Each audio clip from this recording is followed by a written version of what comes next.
Hello friends, मैं मुकेश मेड़वाल एक बार फिर से अपने यूट्यूब चैनल पर आप सबों का हार्दिक स्वागत और अभिनंदन करता हूं। उम्मीद करता हूं कि आप सब स्वस्थ होंगे, कुशल होंगे। और आज के इस विश्व इतिहास के क्लास में हम सब बात करेंगे लोकार्नो की संधि के बारे में।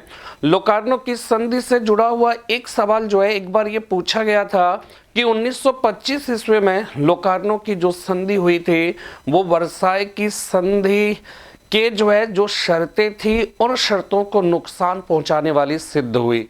यानी कि हमें इस बात को समझना है कि लोकार्नो की जो संधि है वो संधि किन परिस्थितियों में की गई और वर्साई की संधि से उसका किस तरह का संबंध था, और वर्साई की संधि की जो शर्तें थी, लोकार्नो की संधि की जो शर्तें थी, उन शर्तों ने किस तरह से उसे नुकसान पहुंचाया। इस बात को आज के इस क्लास में हम लोग समझने की कोशिश करेंगे और साथ में हम लोग इस बात को भी जानने की कोशिश करेंगे कि लोकार्नो की जो संधि है वो किन परिस्थितियों में की गई।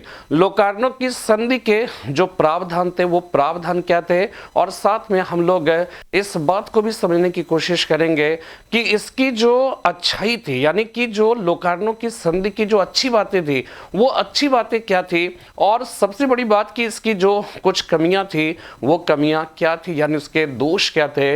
इन सभी बातों को अगर हम बेहतर तरीके से समझ ले, फिर चाहे इससे संबंधित जिस तरह से भी कॉन्सेप्चुअल सवाल पूछे जाए उन सारे सवालों का जवाब देने की हम स्थिति में रहेंगे। उम्मीद करता हूं कि आप सब धीरे धीरे जुड़ पा रहे होंगे और फटाफट जुड़ते जाइए। और उम्मीद करता हूं कि आप तक हमारी जो आवाज़ है वो बहुत ही सरलता और सहजता से बिना किसी अवरोध के आप तक पहुंच पा रही होगी। और संप्रेषण वास्तव में कह सकते हैं कि वो निर्विरोध होना चाहिए, विदाउट हैविंग एनी कह सकते हैं हर्डल्स होना चाहिए, ताकि बातें आप तक बहुत ही सरलता से, बहुत सहजता से पहुंच सके। तो चलिए आज के इस क्लास की शुरुआत करते हैं। और पीछे बैकग्राउंड में हमने यहाँ पे लिखा है लोकार्नो की संधि, है ना, ट्रीटीज, है ना।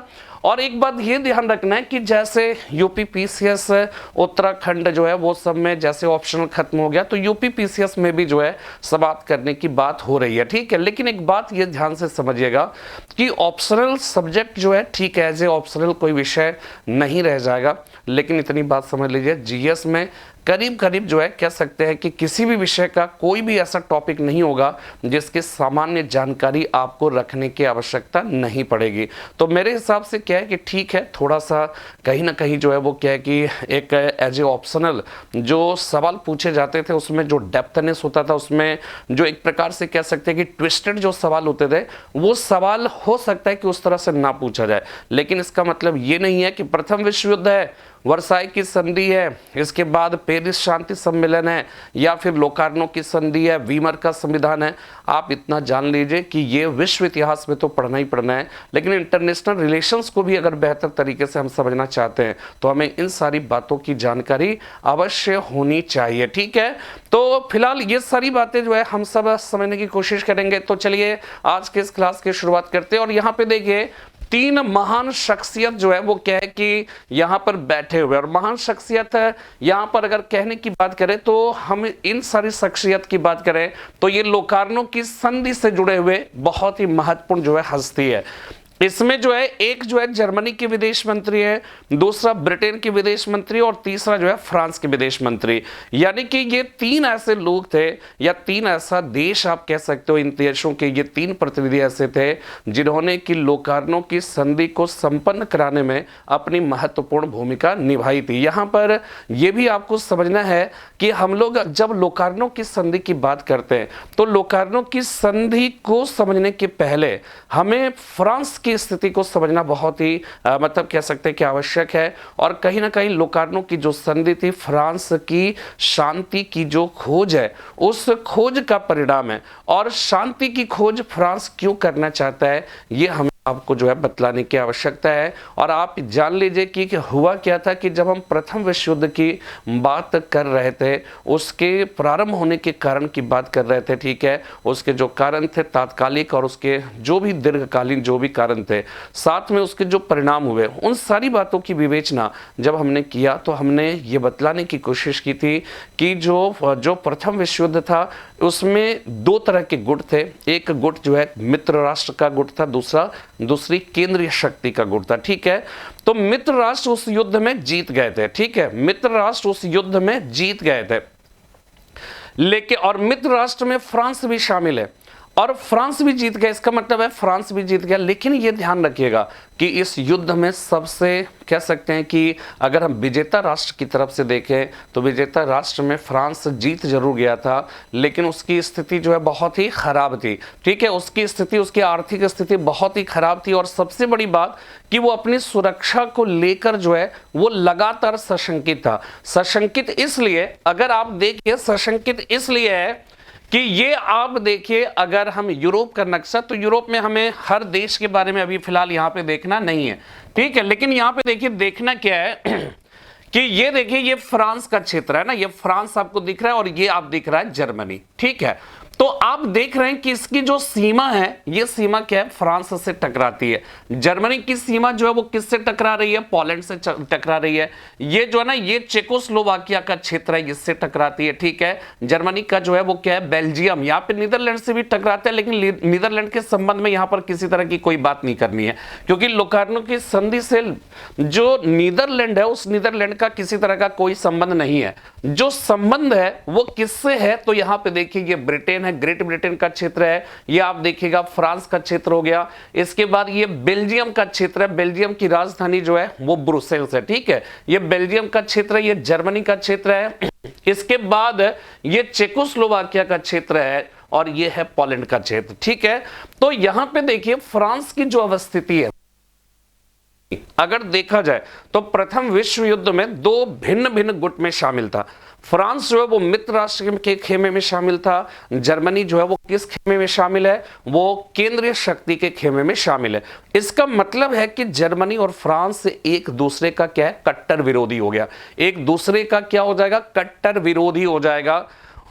ठीक है, उम्मीद कर रहा हूं कि आप सबको, यस सर, आप हर सब्जेक्ट अपने में ऑप्शनल होगा। ठीक है, चरण स्पर्श सारी बातें ठीक है, क्लियर है। तो यहां पे देखिए ये बात आपको आसानी से समझ में आ रही है कि अगर हम लोकेशन देखें, अगर हम यूरोप में, और जिस देश की हम बात कर रहे हैं लोकार्नो की संधि के कॉन्टेक्स्ट में, तो देखिएगा यहीं पे जो है वो क्या है ना कि ये स्विट्जरलैंड का क्षेत्र है, ये क्षेत्र है स्विट्जरलैंड। और स्विट्जरलैंड जो है वो क्या है कि हमेशा से आपको पता है कि लोकार्नो की संधि हो या फिर राष्ट्र संघ का अगर मुख्यालय की बात करें तो राष्ट्र संघ मुख्यालय जो है वो कहां पर है, वो जो है जेनेवा में था, है ना। राष्ट्र संघ की जो स्थापना हुई 1919 ईस्वी में, उसका भी जो हेडक्वार्टर था वो कहां पे, जेनेवा। इसी तरह से लोकार्नो जो है, ये ध्यान रखिएगा कि ये स्विट्जरलैंड में स्थित एक जगह है, उसी जगह पर यह संधि हुई, इसीलिए इसको लोकार्नो की संधि कहकर पुकारा जाता है। आज भी आप देखिएगा या 1919 में ही देखिएगा ILO की स्थापना हुई, इंटरनेशनल लेबर ऑर्गेनाइजेशन की स्थापना हुई, उसका भी जो मुख्यालय था, उसका भी जो हेडक्वार्टर था, वो हेडक्वार्टर कहां पे था, स्विट्जरलैंड में था। ठीक है, इसी तरह से WHO की बात करिए, वर्ल्ड हेल्थ ऑर्गेनाइजेशन की बात करिए, जेनेवा हो गया। इसी तरह से United Nations high commissioner for refugee, ठीक है, इसका भी मुख्यालय जेनेवा में।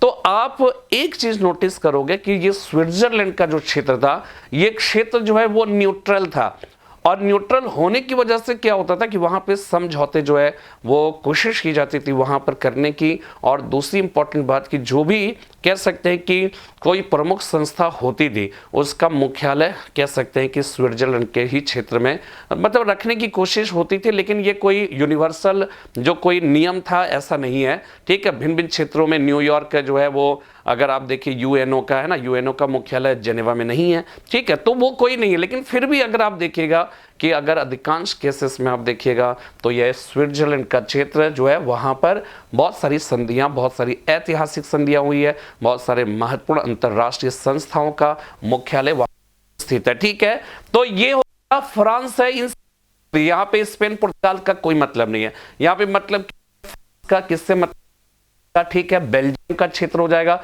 जर्मनी का क्षेत्र है, इधर पोलैंड का क्षेत्र है, इधर आप देखिएगा ऑस्ट्रिया का क्षेत्र, सॉरी ये क्षेत्र है चेकोस्लोवाकिया का। ठीक है, तो यहां पे देखिए समझना यह है कि फ्रांस और जर्मनी ये प्रथम विश्व युद्ध में एक दूसरे के धूर विरोधी थे। जीत कौन गए, ये ध्यान रखना है कि जीता कौन था। तो जीतने वाले जो है वो राष्ट्र था फ्रांस, और हारने वाला राष्ट्र जो है वो क्या हो जाएगा, जर्मनी जो है। तो जर्मनी हारने वाले राष्ट्र में शामिल था। अब यहां पे देखिए दोनों एक दूसरे के पड़ोसी हैं, ठीक है, दोनों एक दूसरे के पड़ोसी हैं और एक दूसरे के जानी दुश्मन भी थे। ठीक है, एक दूसरे के वो जानी दुश्मन भी थे। ये जीत गए, ये हार गए। ठीक है, और आप ये समझ जाइए कि फ्रांस कह सकते हैं कि प्रथम विश्व युद्ध के पश्चात जर्मनी के साथ सम्मेलन के दौरान जो है जो संधि की गई थी, वो संधि कौन सी संधि कहलाती है? वर्साई की संधि। और वर्साई की संधि को करवाने में फ्रांस की भूमिका बहुत महत्वपूर्ण थी, क्योंकि फ्रांस जो है, इस बात को समझ लीजिए कि प्रथम विश्व युद्ध में वो सबसे था, उसका पलड़ा भी जो है वो धीरे धीरे भारी होता चला गया और लास्ट जीत भी गए।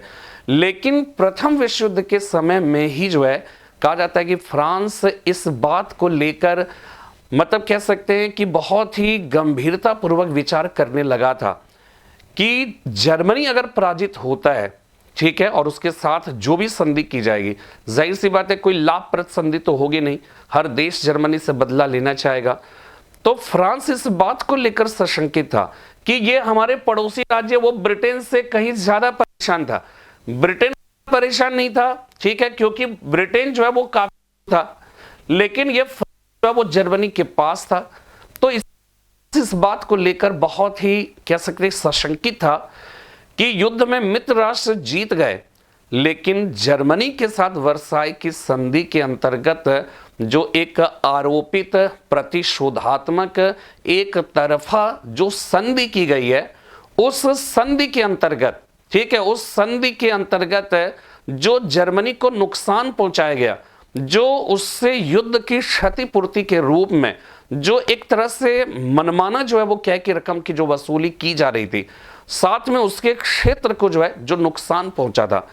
जर्मनी की चूंकि स्थिति अभी खराब है, हालात जो है वो क्या है कि उसके प्रतिकूल हैं, इसलिए वो अभी तो फिलहाल क्या कर रहा है कि वो शांत बैठा है। लेकिन जब भी उसे ताकत मिलेगी, जब भी उसको जो है कह सकते हैं कि शक्ति का जब भी जो है वो क्या है कि वो वापस हासिल करेगा शक्ति को, तो फिर से वो अपनी जो अपमान है, जो वर्साई की संधि के अंतर्गत उसका जो इंसल्ट किया गया, उसका बदला वो अवश्य लेगा। और फ्रांस इसी बात को लेकर सशंकित था और उसे ये लगता था कि भाई पड़ोस में तो मैं ही हूं और मैं हूं तो इससे सबसे ज्यादा प्रॉब्लम तो हमें ही होगा।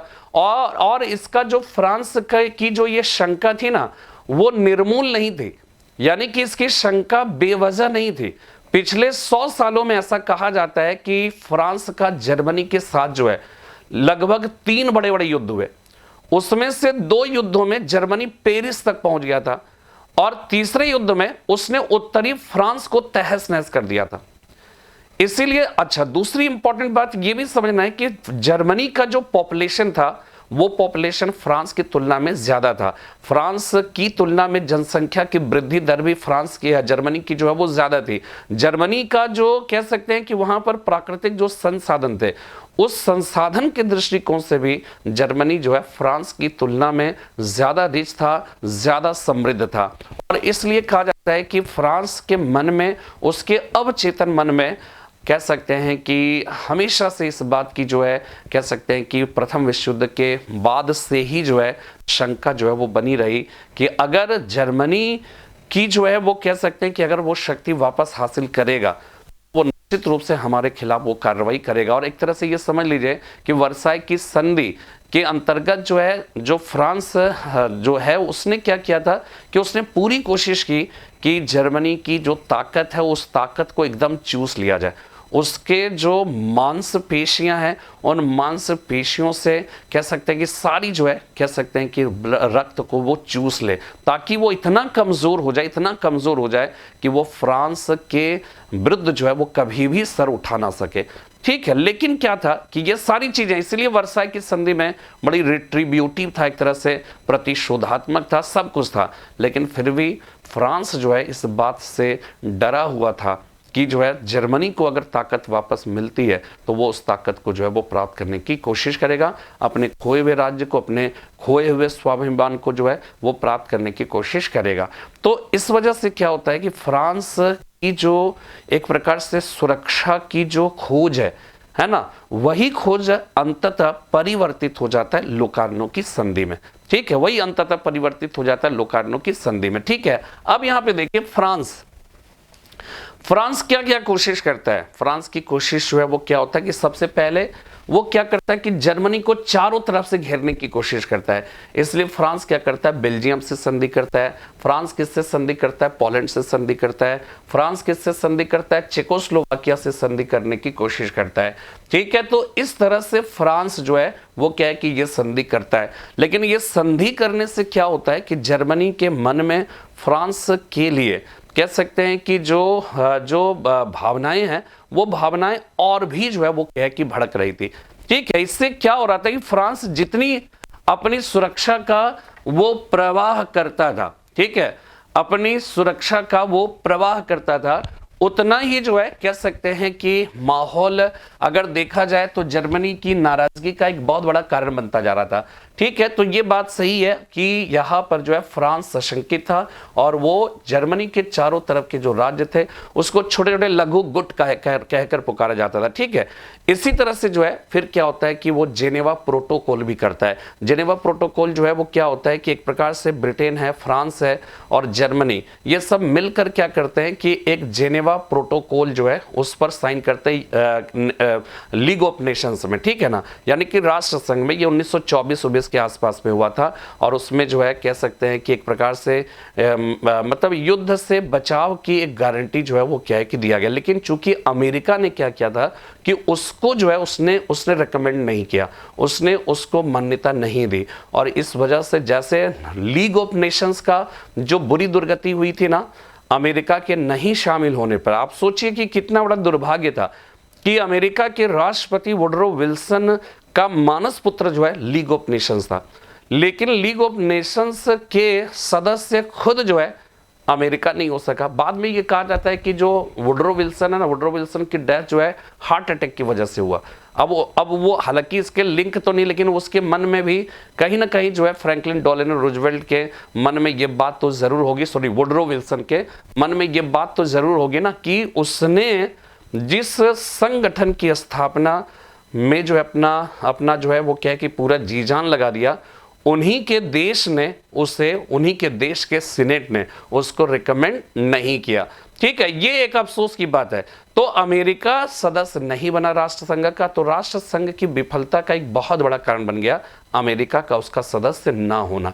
ठीक है, दूसरी बात क्या थी कि इसी तरह से क्या है कि जो जेनेवा प्रोटोकॉल 1924 में किया गया, उस जेनेवा प्रोटोकॉल को भी जो है अमेरिका ने क्या किया कि उसको मान्यता नहीं दिया, तो जेनेवा प्रोटोकॉल भी जो है वो क्या है कि असफल हो गया। ठीक है, इसके बाद क्या होता है कि जर्मनी, फ्रांस, ठीक है, इसके बाद जो ब्रिटेन है वो ब्रिटेन, इन तीनों के बीच में कह सकते हैं कि धीरे धीरे क्या होता है कि जर्मनी जो है वो भी क्या सोचता है, वो भी ये सोचता है कि एक तरह से कह सकते हैं कि वो उसके मन में क्या था, उसके मन में चूंकि राष्ट्र संघ का ना तो वो सदस्य था, वर्साई की संधि के अंतर्गत ऊपर से उसके साथ बहुत ही बुरा सलूक किया गया था, युद्ध की क्षतिपूर्ति के रूप में बहुत सारे रकम की वसूली की गई थी, है ना। ये सारी जो चीजें हैं वो सारी चीजों से वो खुद परेशान था और वो खुद अंतरराष्ट्रीय स्तर पर एक प्रकार से अलगाव का शिकार था वो। ठीक है, सारे विजयी राष्ट्र उसको जाहिर सी बात है जितने भी पराजित राष्ट्र थे उसको हे दृष्टिकोण से देखते थे। इसलिए जर्मनी भी खुद जो है वो क्या है कि सम्मान वापस पाना चाहता था और सम्मान वापस पाने के लिए वो राष्ट्र संघ का सदस्य बनना चाहता था बिना किसी शर्त के, और समानता के धरातल पर वो चाहता था। ठीक है, तो कहा जाता है कि अंतरराष्ट्रीय परिस्थितियां कुछ ऐसे तेजी से करवटें बदल रही थी। फ्रांस भी चाहता था कि भाई कह सकते हैं कि अंतरराष्ट्रीय जो स्थिति है वो जो है जर्मनी को कभी भी नाराज नहीं करना चाहेगा जर्मनी से, वो खुद शांति की तलाश में था। ब्रिटेन भी क्या था, ब्रिटेन को जो है वो जर्मनी से बात कह सकते हैं कर रहा था, लेकिन जर्मनी को वो उतना प्रोटेक्शन, यानी कि फ्रांस के विरुद्ध जर्मनी को वो उतना सपोर्ट नहीं दे सकता था जितना जर्मनी के विरुद्ध फ्रांस का सपोर्ट वो कर सकता था, वो आसपास में था। ठीक है ना, तो ब्रिटेन भी जो है वो क्या चाहता है, वो भी चाहता है कि शांति हो, है ना, शांति हो, लेकिन उसमें भी कहीं ना कहीं थोड़ा सा जो है वो क्या है कि फ्रांस एक प्रकार से, ठीक है, वो क्या है कि वो अपने पश्चिमी सीमा, यानी अपनी पूर्वी सीमा और जर्मनी की तरफ से जो पश्चिमी सीमा है वो उसको सुरक्षित बनाना चाहता है। फ्रांस जो है वो क्या है कि इधर पोलैंड से भी, चेकोस्लोवाकिया से भी संधि किया है। ठीक है, कि अगर आपके ऊपर आक्रमण करता है तो हम आपकी सुरक्षा करेंगे, ठीक है। लेकिन फ्रांस जो है वो मतलब जो है मतलब इस बात से भी सुरक्षित हो जाना चाहता है कि जर्मनी उस पर आक्रमण ना करे, इसलिए जर्मनी से भी बात हो रही है, सब कुछ हो रहा है। जर्मनी ने क्या किया कि जो अल्सास लॉरेन का प्रांत, ये बहुत ही इंपॉर्टेंट है, ये आपको ध्यान रखना है कि अल्सास लॉरेन का प्रांत जर्मनी ये चाहता था, वर्साई की संधि के अंतर्गत ये अल्सास लॉरेन का प्रांत जो है वो जर्मनी को दे दिया गया, फ्रांस को दे दिया गया था, और वो फ्रांस का ही था। ये भी ध्यान रखना कि वो फ्रांस का ही था। 70 ईस्वी में हमने आपको एक युद्ध के बारे में बताया था, फ्रांस प्रशा का युद्ध। उस फ्रांस प्रशा के युद्ध में प्रशा की पराजय हुई थी। फ्रांस में जो है उसके अंदर जो है वो प्रवेश किया, वर्साई के महल में उसने जो है कह सकते हैं कि जो है एक तरह से जर्मनी का यूनिफिकेशन की जो है उसने बिगुल बजाई थी, ठीक है। तो यहां पर देखिए बात समझना क्या है, बात यह समझना है कि जो फ्रांस प्रशा युद्ध हुआ था, उस फ्रांस प्रशा के युद्ध में प्रशा ने क्या किया था, अल्सास लॉरेन का प्रांत जो फ्रांस का था उसे वो छीन लिया था, और वर्साई की संधि के अंतर्गत अल्सास लॉरेन का प्रांत जो है वो फ्रांस को दे दिया गया था। इसलिए जर्मनी क्या था ना कि इस वजह से जला भुना था कि जो लोकार्नो की संधि है, उस लोकार्नो की संधि जब हुई है ना, तो उस संधि के अंतर्गत क्या हुआ कि जर्मनी ने अल्सास लॉरेन के जो फ्रांस के कब्जे में चले जाने वाला जो क्षेत्र था, जिस पर अभी तक जर्मनी दावा कर ही रहा था, जर्मनी ने लोकार्नो की संधि के अंतर्गत उस समझौते को, उस अल्सास लॉरेन के प्रांत को जो है उसने छोड़ दिया। राइनलैंड जो है ना, ये ध्यान रखना है कि ये राइन रिवर है, राइन रिवर, ये राइन रिवर जो है ना, इधर इस एरिया को जो है, राइन रिवर इधर से निकलती है और इधर से बहती है, तो इसके पूर्व का विसैन्यीकरण करने की बात थी, ठीक है। तो जर्मनी ने कुल मिलाकर क्या है, राइनलैंड के क्षेत्र को जो है विसैन्यीकरण के जो है वो क्या है कि स्वीकार करेगा। दूसरी बात, अल्सास लॉरेन के प्रांत को फ्रांस का प्रांत जो है उसने मान लिया, ठीक है, और एक तरह से फ्रांस की तरफ से इसके आक्रमण की संभावना खत्म हो गई। लेकिन लोकार्नो की जो संधि है, उस संधि की अगर हम बात करें, ठीक है ना, कि वो क्या था कि ये जो परिस्थितियां देखा, अभी हमने आपको पूरी बातें बताई कि फ्रांस क्यों सशंकित था और फ्रांस जीत गया, लेकिन उसकी पूरी कोशिश थी कि जर्मनी के विरुद्ध उसे सुरक्षा की गारंटी मिले। ब्रिटेन जो है वो गारंटी कह सकते हैं कि पूरी तरह से नहीं दे पा रहा था। क्यों नहीं दे पा रहा था? क्योंकि जर्मनी उससे दूर था, ठीक है। दूसरी महत्वपूर्ण बात है कि जर्मनी ने इस तरह से एक संधि की उसके पड़ोसी राज्य के साथ, किनारे किनारे जो है वो संधि की, लेकिन कुल मिलाकर अगर देखा जाए तो वो जो है वो ऐसी संधि चाहता था जिसमें फिर से कोई लड़ाई की गुंजाइश ना हो, और इसके लिए अंततः वो जर्मनी से ही जो है बातचीत करना पसंद करता था, ठीक है। तो जर्मनी हो गया, ब्रिटेन भी चाहता था, फ्रांस भी चाहता था, तो इन तीनों ने आपस में जो है ये विचार विमर्श किया कि वो क्या करेगा कि वो लोकार्नो नामक स्थान में स्थित होगा, ठीक है, वहां पे उपस्थित होगा, और वहां पर जाकर वो क्या करेगा कि जो है वहां पर एक संधि करेगा। तो लोकार्नो नामक स्थान में चूंकि ये एग्रीमेंट हुआ था, और देखिए तीन लोगों ने एक तरह से कह सकते हैं कि इनिशिएटिव कदम उठाया, और वो तीन लोग कौन कौन थे इसको आप ऐसे समझिए। फ्रांस का विदेश मंत्री ब्रियां हो गया, इसी तरह से जर्मनी का विदेश मंत्री स्ट्रेसमान, ठीक है ना, इसको आप इस तरह से समझ सकते हैं कि ये तीन जो है पर्सनालिटी कौन कौन था। जर्मनी,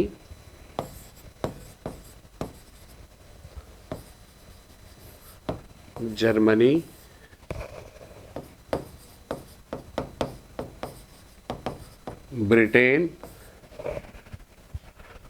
और इसके बाद फ्रांस।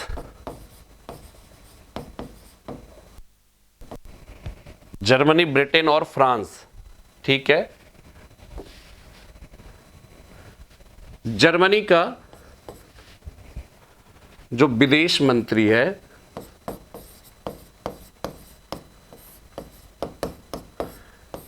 जर्मनी का विदेश मंत्री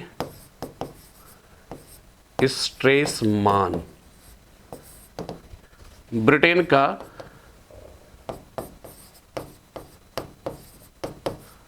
विदेश मंत्री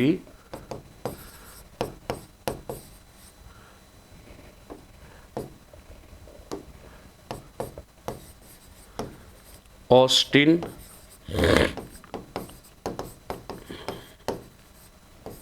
चेम्बरलेन। फ्रांस का विदेश मंत्री, जिसका नाम क्या था, ब्रियां। ठीक है, इन तीनों ने क्या किया था, एक इनिशिएटिव कदम उठाया। ठीक है, इनिशिएटिव कदम उठाया और लोकार्नो, ठीक है,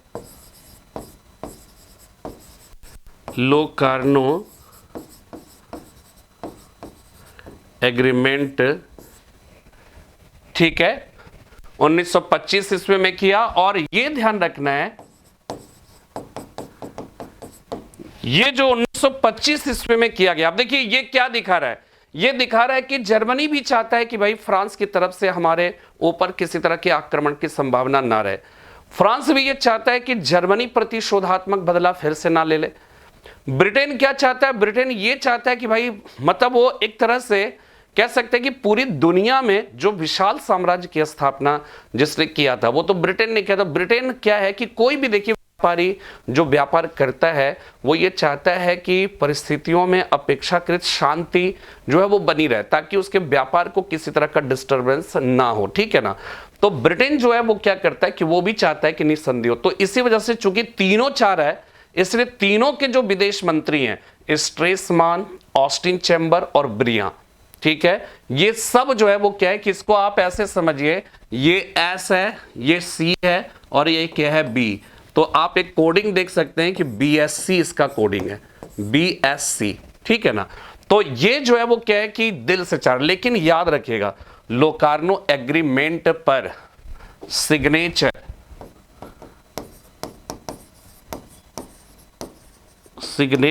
मात्र इन्हीं 3 देशों ने नहीं किया, 7 राष्ट्रों ने किया, 7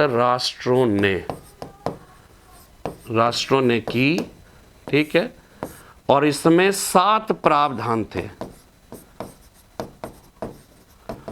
7 प्रावधान थे, 7 राष्ट्रों ने किया था। और ये 7 राष्ट्र जो कौन कौन थे जिसने सिग्नेचर किया, तो अगर आप उसको देखें तो सबसे पहले जो है जैसे ब्रिटेन है,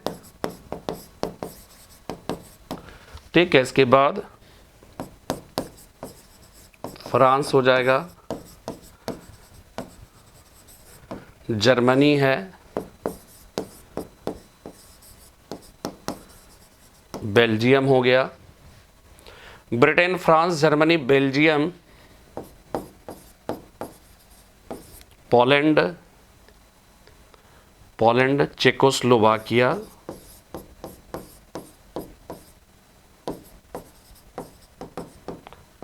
एंड इटली,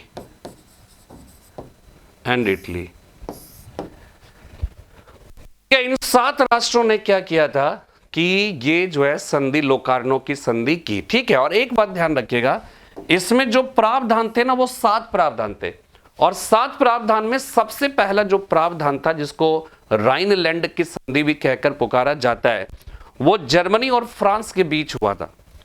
ठीक है, जर्मनी और फ्रांस के बीच हुआ था, और उस राइनलैंड के अंतर्गत क्या था कि जो जर्मनी और फ्रांस की जो सीमा रेखा थी ना, उसी सीमा रेखा में जर्मनी के अंदर जो है राइन नदी बहती थी, और वो राइन नदी के जो है वो आसपास का इलाका को डिसआर्मामेंट जो है उसको करने की कोशिश की गई। ठीक है, विसैन्यीकरण की बात की गई। जर्मनी ने भी स्वीकार कर लिया कि एल्सास लोरेन और राइनलैंड का क्षेत्र विसैन्यीकृत होना चाहिए, और एल्सास लोरेन पर जो है वो फ्रांस का जो है वो कब्जा है। ठीक है ना, वो सब उसने स्वीकार कर लिया। तो ये तो एक पहली संधि होगी। 4 संधि जो है वो किसके बीच हुआ। ठीक है, पहली संधि तो समझ में आ गया। 4 संधि की अगर हम बात करें तो वो 4 संधि जो है, तो आप देखिए फ्रांस जो है किसके साथ किया, जर्मनी के बीच हुआ, जर्मनी बेल्जियम के बीच, जर्मनी पोलैंड के बीच, और जर्मनी जो है वो क्या होगा, जर्मनी और चेकोस्लोवाकिया के बीच। ठीक है, जस्ट लाइक आप इसको ऐसे समझिए, 4 संधि, 7 संधि,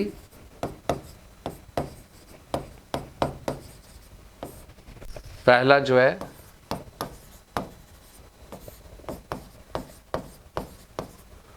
राइनलैंड की संधि है। इसके बाद अगला 4 संधि,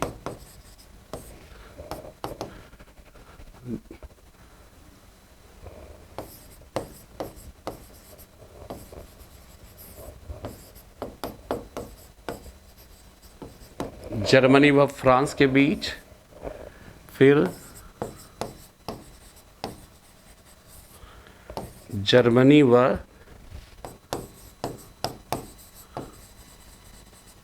बेल्जियम के बीच, इसके बाद जर्मनी व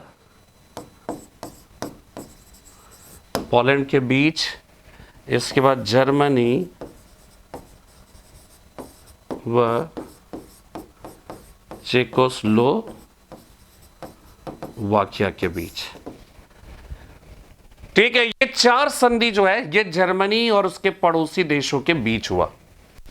ठीक है, इसके बाद रेस्ट जो 2 बच गया, 4 1 5 ये हो गया ना, 2 जो बच गया वो कौन कौन सा। अब यहां पे देखिए इसमें क्या होता है कि यहां पे क्या होता है कि फ्रांस क्या करता है, फ्रांस भी पोलैंड से करता है और फ्रांस चेकोस्लोवाकिया से भी वो संधि करता है। ठीक है, तो फ्रांस चेकोस्लोवाकिया से, फ्रांस पोलैंड के साथ। और देखिए अगर नक्शा याद है ना तो आप बहुत सरलता से ये सारी चीजें बिना रटे जो है आप इसको जो है ध्यान में रख सकते हैं। ठीक है, अगली जो है अन्य 2 संधि, अन्य 2 संधि जो है वो फ्रांस व पोलैंड के बीच, फ्रांस व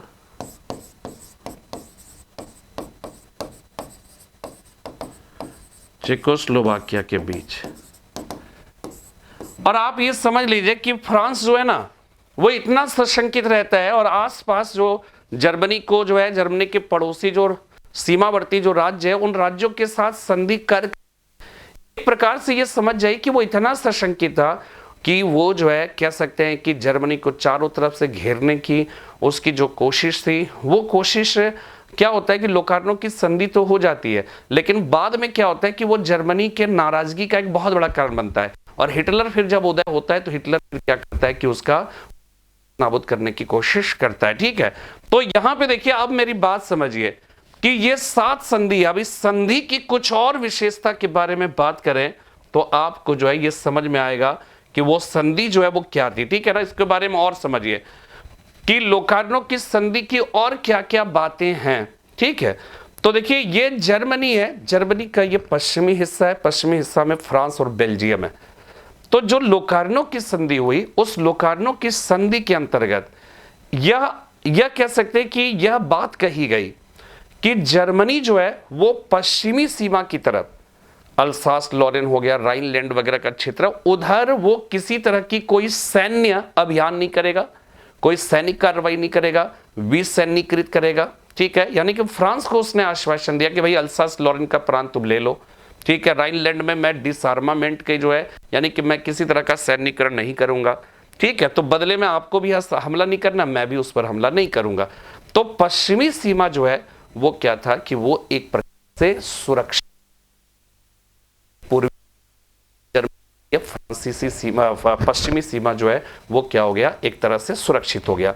लेकिन इसके बारे में एक बात और समझ लीजिएगा कि इसकी और महत्वपूर्ण बात क्या थी। बात ये थी कि कह सकते हैं कि वर्साई की जो संधि थी, उस संधि में क्या था कि विजेता राष्ट्रों ने पूरी जो है कह सकते हैं कि रूपरेखा पहले से ही तैयार कर लिया और जर्मनी के प्रतिनिधियों को बुलाया और बोला कि तुम्हारे पास कोई नहीं, इसमें कोई करेक्शन वरेक्शन नहीं होगा, आपको सीधे तौर पर क्या करना है कि आपको जो है एक प्रकार से उस पर सिग्नेचर कर देना है।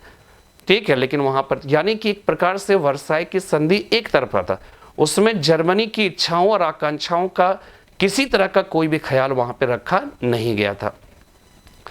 तो इस वजह से क्या है कि जर्मनी, तो वहां पर कोई बराबर का समझौता नहीं था, वहां पर एक प्रकार से विजेता राष्ट्रों के द्वारा पराजित जर्मनी के ऊपर अपनी शर्तें लादने की कोशिश हुई। लेकिन जब हम लोकार्नो की संधि की बात करते हैं तो ध्यान ये रखना है कि लोकार्नो की संधि में जर्मनी को बराबर का स्थान दिया गया और बराबर और समानता के धरातल पर इन लोगों ने जो है इन सब ने बात किया, ठीक है ना। अच्छा, तीसरी इंपॉर्टेंट बात कि इसमें जर्मनी ने स्वेच्छा से संधि की, जर्मनी पर किसी तरह का कोई दबाव नहीं था। यहां तक कि आप ये समझ लीजिए कि जर्मनी मित्र राष्ट्र से इतना सशंकित था कि उसने जो है वो क्या है कि 1921-22 ईस्वी के आसपास में एक रूस से एक राफेल्लो की संधि किया था, राफेल्लो की संधि।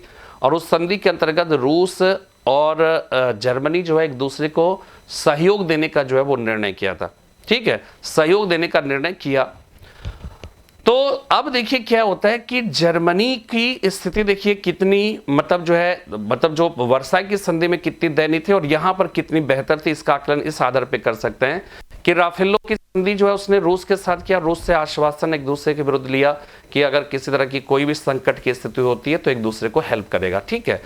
लेकिन जब लोकार्नो की संधि पर जर्मनी सिग्नेचर कर रहा था तो उसे इस बात का संदेह था कि कहीं ऐसा नहीं कि राष्ट्र संघ और मित्र राष्ट्र ये कहे कि भाई आप रूस के साथ जो है वो क्या है कि समझौता या कोई किसी तरह का कोई सहयोग नहीं कर सकते।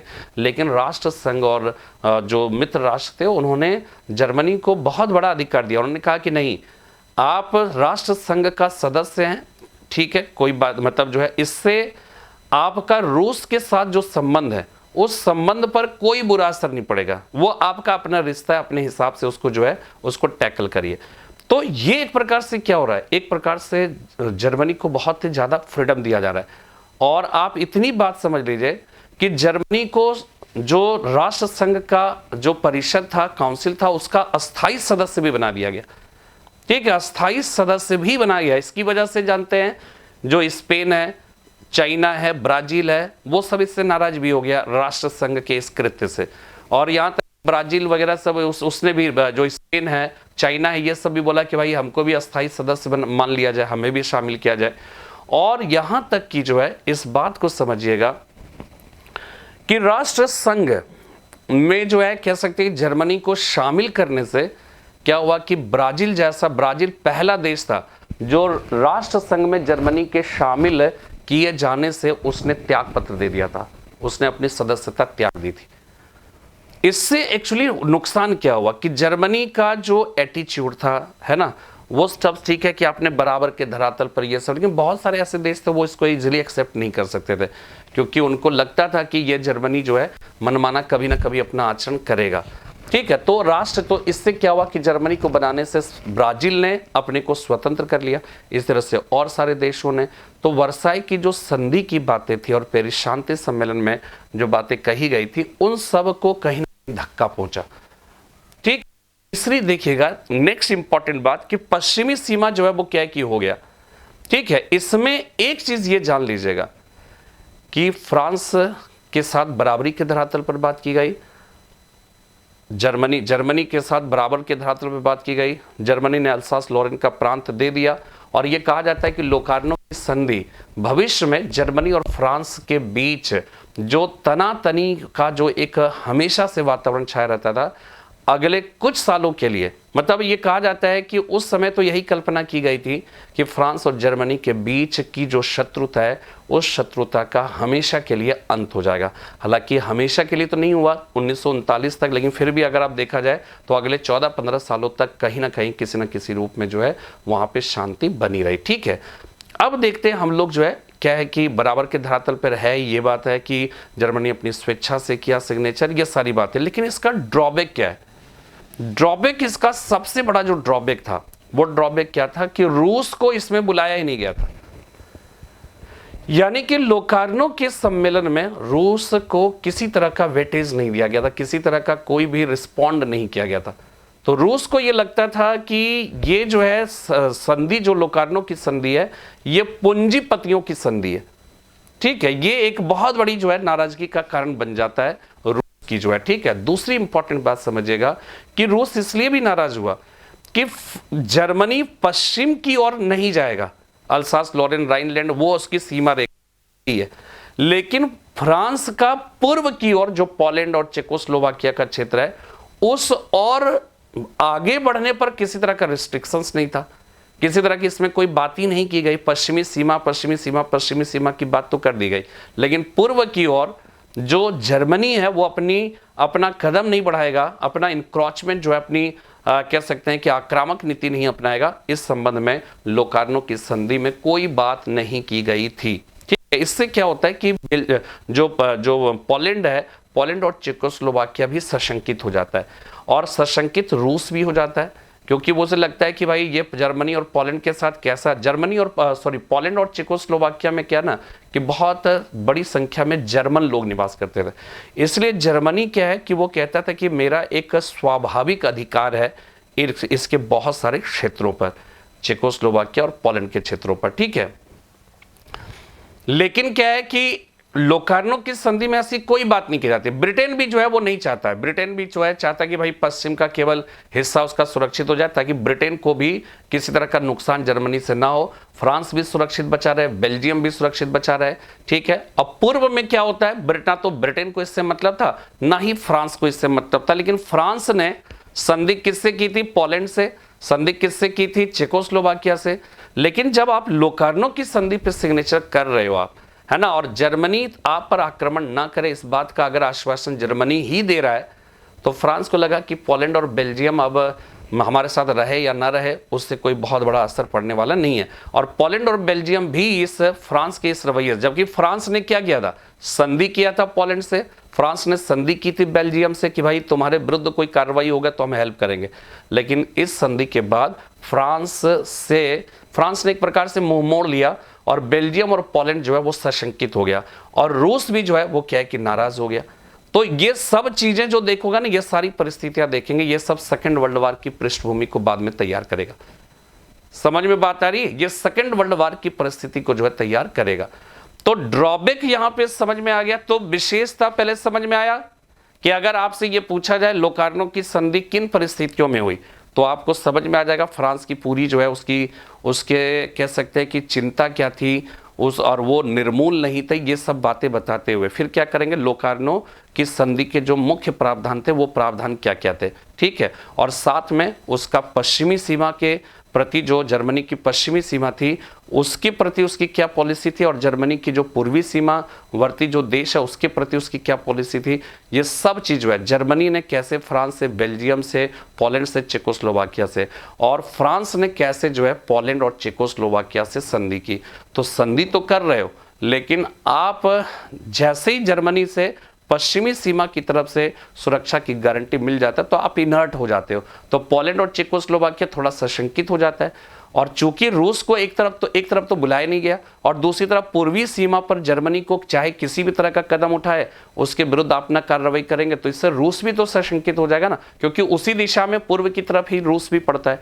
तो ये तमाम तरह की ऐसी चीजें हैं, वो सब चीजें जो है वो क्या है कि आपको बताता है। लेकिन अगर हम इसके इंपॉर्टेंस की बात करें तो इंपॉर्टेंस यही है कि ये मतलब प्रथम विश्व युद्ध के बाद यह पहली ऐसी संधि थी जहां पे जर्मनी के साथ बराबर के मतलब जो है आधार पर बात किया गया। अंतरराष्ट्रीय जो अलगाव की स्थिति का अभी तक जो जर्मनी सामना कर रहा था वो जो है वो क्या हो जाता है, खत्म हो जाता है। ठीक है, तो इस तरह से क्या होता है कि अगर देखा जाए तो लोकार्नो की जो संधि है वो संधि अपने आप में जो है एक कह सकते हैं कि एक ऐसी संधि थी जो प्रथम विश्व युद्ध के बाद एक प्रकार से जो पश्चिमी यूरोपीय जो देश है उन देशों के मतलब जो है कह सकते हैं कि आपसे रिश्तों को कहीं ना कहीं जो है कह सकते हैं कि जो बर्फ जमी हुई थी उस बर्फ को पिघलाने में अपनी महत्वपूर्ण भूमिका निभाई। लेकिन चूंकि पूर्वी सीमा का जो क्षेत्र था उसको अभी अनिर्णित छोड़ दिया गया था, इसलिए भविष्य में इस तरफ से बहुत सारी समस्याओं का कह सकते हैं कि इमरजेंस होना था, उसका प्रारंभ होना था। और इस वजह से क्या होता है कि ये जो संधि है वो संधि कह सकते हैं कि तात्कालिक कुछ वर्षों के दृष्टिकोण से देखा जाए तो एक महत्वपूर्ण संधि थी। जर्मनी को इससे लाभ हुआ, तात्कालिक रूप से बराबर की धरातल पे बात किया गया, अंतर्राष्ट्रीय जो अलगाव की जो उनकी स्थिति थी उससे बाहर निकल गया। लेकिन कहीं ना कहीं कुछ वर्ष के बाद इसकी जो अंतर्निहित कमियां थी वो धीरे धीरे उजागर होने लगी। E.H. कार ने लिखा है, प्रसिद्ध इतिहासकार E.H. कार ने अपने इतिहास दर्शन, उनकी एक पुस्तक है, उसमें मतलब कि उन्होंने कई पुस्तकों की रचना की। उन्होंने ये कहा कि जब लोकार्नो की संधि हो रही थी तो इसमें इतना गहमा गहमी और इतना उत्साह, इतना जोश इसके मतलब जो है पार्टिसिपेंट्स में था कि इस संधि में अंतर्निहित जो कमियां थी उन कमियों की तरफ जो है, उन दोषों की तरफ इनका ध्यान ही नहीं गया। लेकिन जैसे ही हुआ इसकी जो कमियां थी वो धीरे धीरे क्या है उसका उजागर होने लगा, और उजागर होने लगा तो कहीं ना कहीं जो है उसका नुकसान मतलब कह सकते हैं कि पूरे यूरोप की परिस्थितियों में, और वही अंततः बाद में जाकर सेकेंड वर्ल्ड वॉर में एक बहुत बड़ी भूमिका निभाता है। तो ये है जो है तो इसकी क्या बातें महत्वपूर्ण है। तो देखिए कुल मिलाकर लोकार्नो की संधि किन परिस्थितियों में हुई ये हमने आपको बता दिया। संधि के जो सिग्नेचर थे वो किन किन देशों ने किया, ठीक है, 7 देशों ने किया। 7 संधि उसकी क्या थी ये हमने आपको बताया। लोकार्नो की संधि के कुछ और प्रावधान जो जर्मनी के पश्चिमी सीमा को लेकर था वो हमने बताया। जर्मनी की पूर्वी सीमा की जो पॉलिसी थी वो क्या थी वो हमने आपको बताया। रूस क्यों सशंकित था, ठीक है, बेल्जियम पोलैंड जो है इससे क्यों नाराज हो गया, है ना, फ्रांस जो है वो क्या है कि किस तरह से शांत थोड़ा सा अभी फिलहाल हुआ था लेकिन फिर भी वो सशंकित रहेगा। फ्रांस की एक बहुत बड़ा जो है उसकी शंका से मतलब आप समझ जाइए सेकेंड वर्ल्ड वॉर के प्रारंभ का एक बहुत बड़ा कारण बना। फ्रांस जर्मनी की ओर से सशंकित हमेशा, और उसके पड़ोस के राज्यों के साथ संधि करना, उसके लगातार घेरे रहने की कोशिश करना, यही जो है जाकर बाद में कारण बन जाता है। तो उम्मीद करता हूं कि अच्छा एक चीज और